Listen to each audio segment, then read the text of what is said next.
કેમ છો બધા મજામાં? તો જો આ છે રામેશ્વરનો સાઉથ ગેટ, મેન મંદિરનો. અત્યારે જો મેં અહીંયા સામે જ ઊભા છે અને અહીંયા છે અમારી હોટેલ. અમે જઈએ છીએ 5 વાગે અત્યારે રામનાથ સ્વામીના મણિ દર્શન માટે. બધાએ હાંજે નાઈ લીધું હતું ને અત્યારે તૈયાર થઈને હવે જઈએ દર્શન કરવા, કેમ કે ત્યાં 5 થી 6 છે ને મણિ દર્શન હોય. છોકરા ઉઠી ગયા કા? 4:30 થયા એટલે ઉઠી ગયા બધા.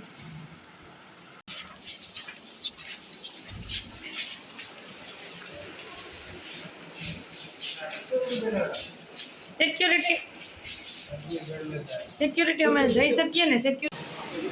કેટલું હાલવું પડે જો, 1 કિલોમીટર જેવું તો આ ગલિયારામાં જ હાલવાનું થાય, ત્યારે મંદિરમાં દર્શનનો વારો આવે.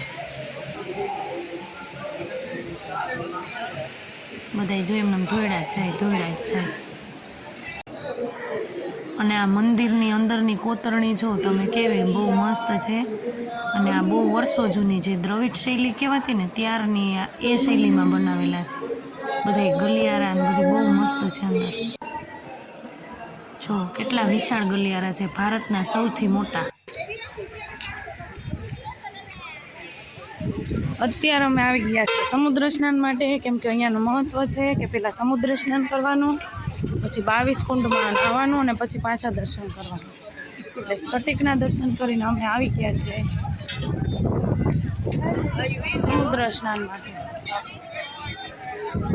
કહેવાય છે કે અહીંયા પ્રભુ શ્રી રામ અને માતા સીતાએ જ્યારે લંકાથી આવ્યા ત્યારે પહેલાં સ્નાન કર્યું હતું, પછી અયોધ્યા ગયા હતા. હાલો જાઓ, ચાલો હેન્ડો હેન્ડો હા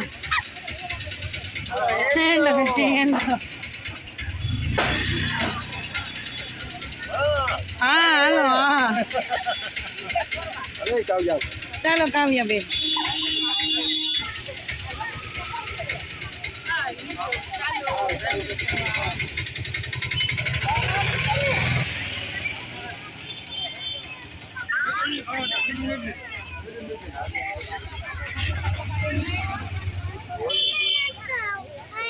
મામાને દઈ દે ખાવું, માઈસીને દઈ દે જાય.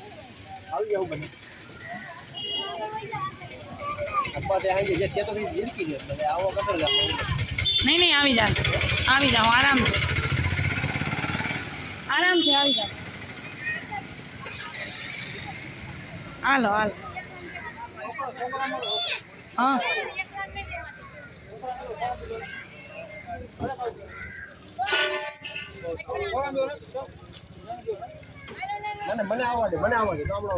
મીતુડી હાટું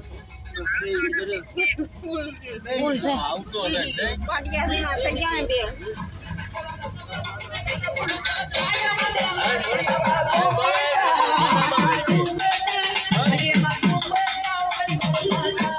અત્યારે અમે જઈએ છીએ રામેશ્વર ફરવા.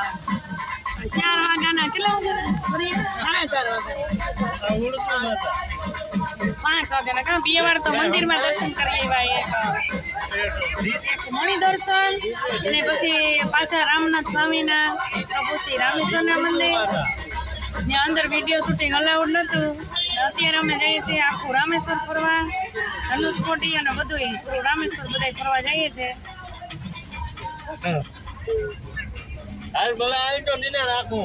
મિની ટ્રાવેલ્સ બંધાવી લીધી છે આપણી.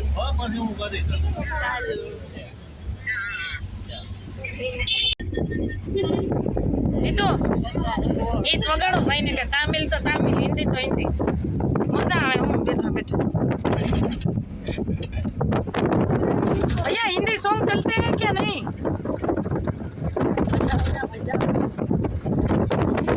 हमें मसूरी क्या था भाई तो एक વગાડો, બ્લૂટૂથ કરો. આપણે ગમે ત્યાં થાય, આપણે વાતચીત કરવામાં ન મજા આવે. હરિદ્વાર ગયા હતા ખબર છે ને ભાઈ, એટલી મજા આવી હતી. ડ્રાઈવર બહુ સારો હતો ભાઈ, ખરેખર.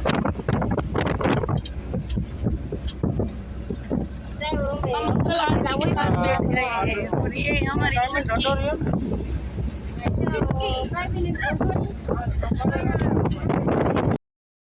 તો ફાઇનલી અમે બધા નીકળી ગયા છીએ રામેશ્વર ફરવા, અને ફર્સ્ટ અમે જઈએ છીએ Dhanushkodi, the last land of India. જો કેટલો મસ્ત વ્યૂ આવે છે દરિયાનો. અત્યારે આપણે આવી ગયા છીએ Dhanushkodi, the last land of India. અને અમે છે એ છે રામેશ્વર. અને અહીંયા બે સમુદ્રનું મિલન થાય છે, એક હિન્દ મહાસાગર, બંગાળની ખાડી.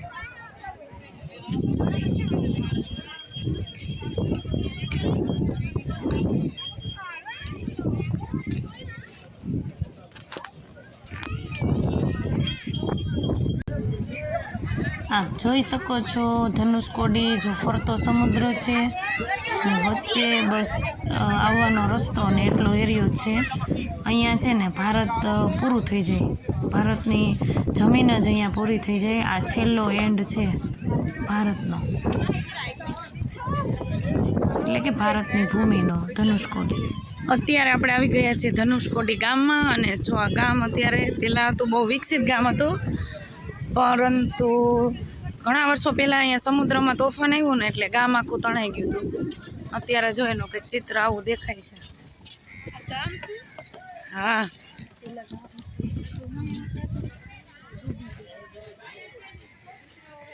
બહુ સરસ ગામ હતું. અત્યારે જો તણાઈ ગયેલું છે એટલે ખંડેર જેવું થઈ ગયું.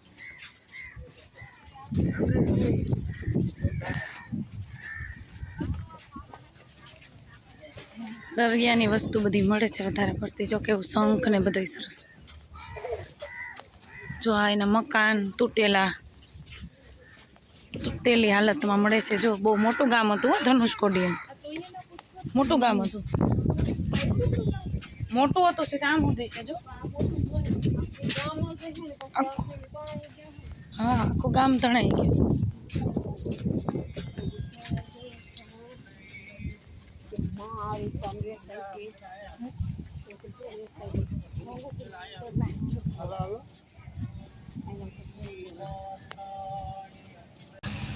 જો આ છે ને એ ધનુષકોડીનું રેલવે સ્ટેશન, એ પણ પડી ગયું છે. હા,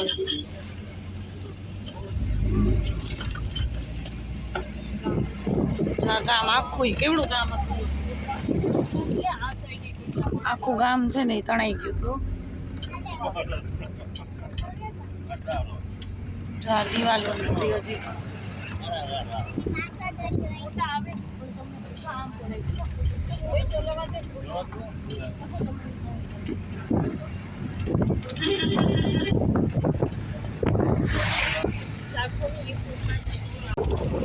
અને જે આ વચ્ચે દેખાય છે ને ગ્રીન પટ્ટા જેવું, સમુદ્રની વચ્ચે છે, એ છે રામ સેતુ.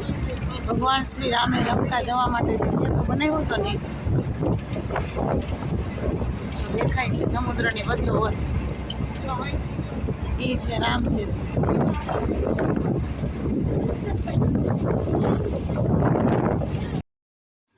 અત્યારે જો આપણે આવી ગયા છીએ બાણગંગાએ. જો તમે જોઈ શકો છો કે અંદર ખાલી એક ખાંડણી જેવાળા આકારને જ કૂવો છે ને, એમાંથી પાણી આવે છે. કે એવું અહીંયાનું કહેવાય છે, બધા કહે છે કે જ્યાં વાનર સેનાને પાણી પૂરું પાડવા માટે પીવાનું ભગવાન શ્રી રામે એના અવૈધ બાણથી આ છે ને બાણગંગાનું નિર્માણ કર્યું હતું. ને એમાં કાયદેસર અમે જોયું બધાએ, બહુ મસ્ત મીઠું, એકદમ મીઠું પાણી, ફિલ્ટર જેવું મીઠું પાણી આવે એમાંથી. એટલે અહીંયા ભાઈ જે હોય ને બધાને સીંચી અને પાય અને બધા એની માથે છંટકાવ કરે પાણીનો. ને જો તમે ફરતે દરિયો છે ને તો પણ એ એવડા આકાર, ખાંડણી જેવડા આકારનો છે ને, એમાંથી પાણી પૂરું જ નથી થતું, એમ મીઠું જ પાણી આવે. અને અત્યારે અમે બધા વર્ગી ગયા છે ત્યાં ગરબા રમવા, કેમ કે નવરાત્રિ આવવાનો ટાઈમ હતો. એટલે કહેવાય ને કે ગુજરાતીઓ ગમે ત્યાં જાય એના ગરબા તો એને હારે જ હોય. એટલે જો અમે બધાએ પણ અહીંયા ગરબાની મોજ, અમે કાંઈ આવ્યા તો લઈ જ લઈએ. એટલે બધા અમને જોતા હતા કે આ લોકો તો ક્યાંથી આવતા હશે, પણ ખરેખર આમ આહલાદક બધો આનંદ હતો ને કે શબ્દોથી વર્ણવી ન શકાય. એટલી મજા પડી ત્યાં, બહુ મજા પડી. જો તમે રામેશ્વર આવો તો બાળગંગા જોવાનું ભૂલતા નહીં, અચૂક જોજો કે આમ અકલ્પનીય છે કે ફરતો સમુદ્ર અને વચ્ચે એવડો કૂવો ને એમાં મીઠું જળ આવે છે એમ. આપણે બધાય જો ગરબાની મોજ માણી જ લેવાની. યાદ તો રહે કે ભાઈ રામેશ્વર ગયા હતા, ન્યાય ગરબે રેમાં હતા.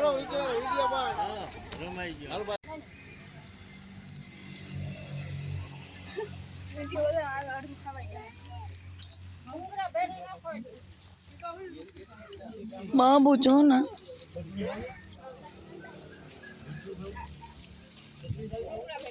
मेरा बाबू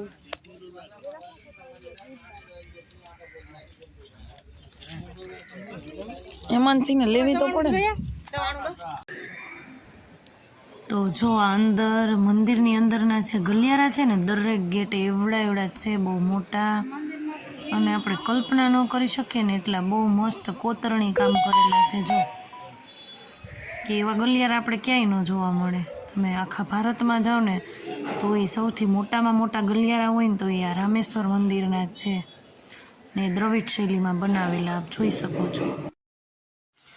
અને જો અમે રામેશ્વર છે ને 2 નાઇટ રોકાણા અને પછી પાછા આવી ગયા રેલવે સ્ટેશન, કેમ કે અહીંયાથી અમારે જવાનું છે કન્યાકુમારી. રામેશ્વરમાં બીજું અમે ઘણું ફર્યા પણ મોબાઈલ અલાઉડ ન હોવાને કારણે ત્યાંના વિડીયો શૂટ નથી થયા. અબ્દુલ કલામ મેમોરિયલ, પછી અબ્દુલ કલામનું હાઉસ એ પણ જોયું, બીજા પણ અનેક મંદિર હતા. તો હવે અમારે જવાનું છે કન્યાકુમારી. તો અત્યારે અમે રામેશ્વરથી લોકલ ટ્રેનમાં કન્યાકુમારી જઈશું. એટલે બધાય જો આવી ગયા છે રેલવે સ્ટેશન. ટ્રેનને થોડીક વાર છે એટલે બધાય બેઠા પોતપોતાનો સામાન લઈ બધાય જો ફોટા પાડે ને વિડીયો ઉતારે, ઘણાય ગપ્પા મારે ને ઘણાય નાસ્તો કરે છે. પપ્પા ને બધાય જેને ભૂખ લાગી બધાય નાસ્તો કરે. બાકી અહીંયા તમને ભાષા તો કોઈ સમજવા જ ન મળે. હિન્દી કોક સમજે, તામિલ સિવાય કંઈ કોઈને આવડે નહીં. અંગ્રેજી જવલ્લે મળે તમને જોવા.